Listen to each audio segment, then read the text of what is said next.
This is Bob. 3 years ago, Bob quit his job. He started selling on Amazon. Kitchen knives, fitness bands, dog collars, nothing fancy. At first, it worked. The dashboard looked incredible. Revenue climbing, orders exploding, reviews coming in. Bob thought he had built something real. But here's the part no one tells you. Revenue is not ownership. Every month, Amazon takes a cut. The more Bob grows, the more he pays. To stay visible, he buys ads. Stop buying ads? His products vanish. Not slowly, instantly. Because the customers were never his. They belonged to the pasture. Bob thought he owned a store. What he actually rented was a booth on someone else's land. And the rent? The rent keeps going up. This is the Amazon seller's story. Not the version in the startup blog. The real version. A system sold on the promise of freedom that quietly became one of the most efficient harvesting machines in economic history. Think of it like a giant pasture. The Wall Street Meadow.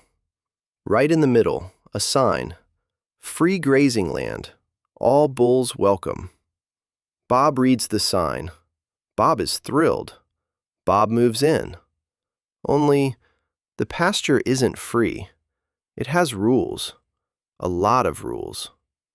Want to graze? Grazing fee. Want to store your hay? Storage fee. Want to be visible?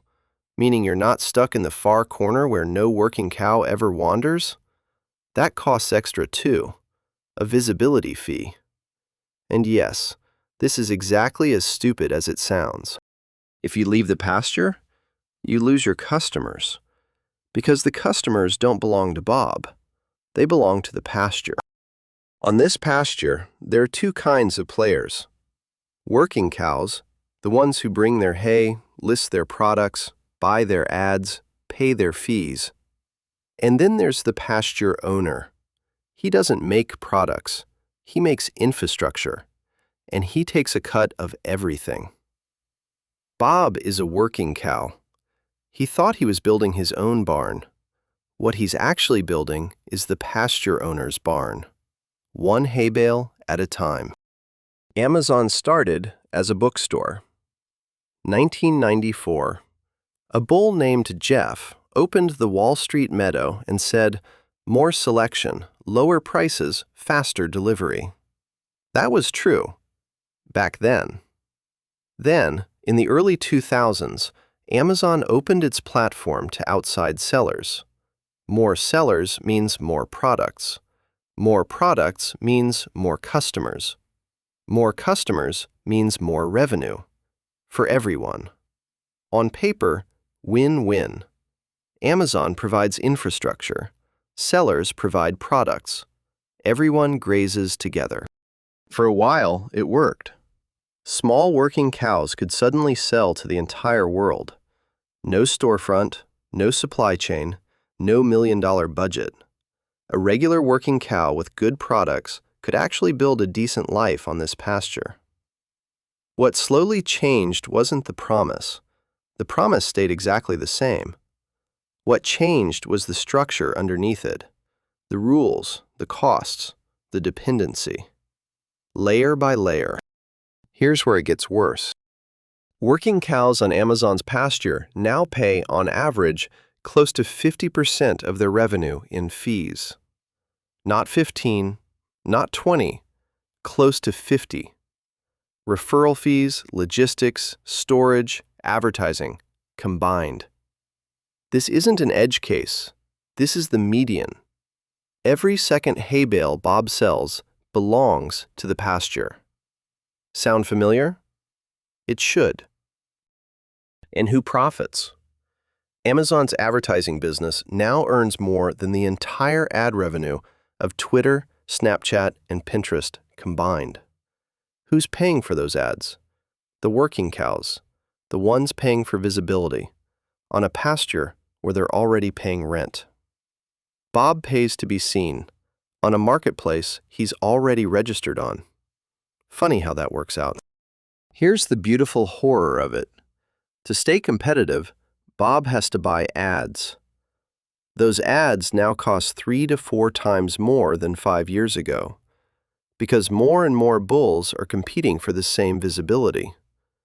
So Bob buys more ads. That increases Amazon's ad revenue. Amazon reinvests that money into infrastructure and raises logistics fees. Bob pays more for logistics. So Bob buys more ads. Repeat. The cycle closes quietly, methodically, efficiently. The more sellers join the pasture, the more competition. More competition means more ad pressure. More ad pressure means thinner margins. Thinner margins require more volume.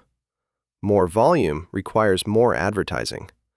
Self-reinforcing, by design, whether or not anyone planned it. And this isn't an American phenomenon. Amazon's pasture stretches across Europe, Japan, India, Australia. Everywhere the same pattern. Open the pasture, invite the bulls, raise the fees, increase the ad pressure, collect the data. Then, and this is the subtle part, see which products are selling well. Launch your own versions. Amazon Basics sends its regards. This has a historical name.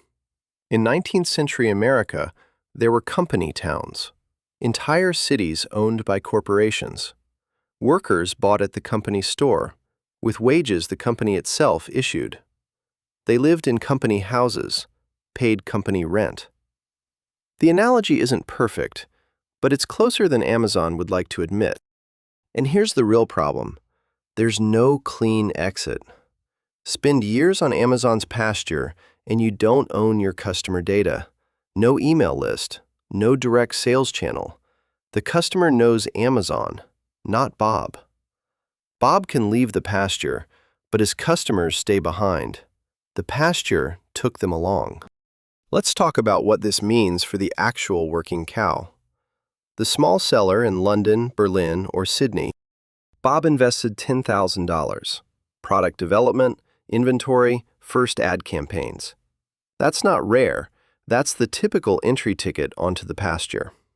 And Bob's model looked solid on paper. 30% margin. Sounds fine. Then come the fees.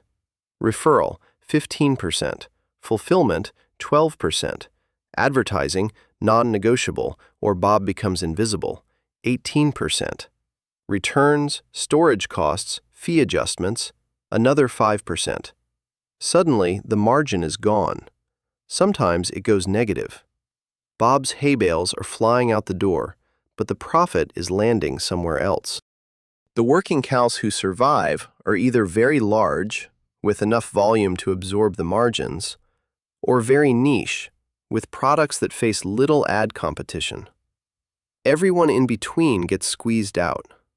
Not dramatically, not overnight, just one hay bale at a time. Meanwhile, the pasture keeps growing. The advertising business keeps growing. The logistics business keeps growing. Prime members pay annual fees and still see ads on a platform they're already paying for. And Bob? Bob's doing just fine, thanks for asking. Bob is standing on the pasture.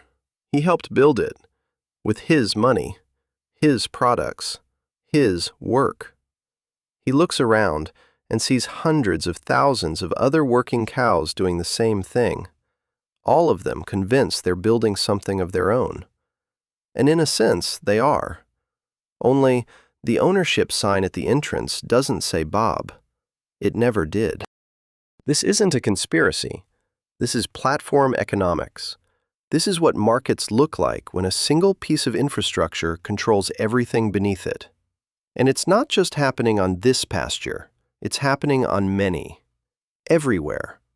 Right now. Revenue is not ownership. Bob knows that now. The real question isn't if this matters. It's how long working cows will keep building a pasture that was never theirs to begin with.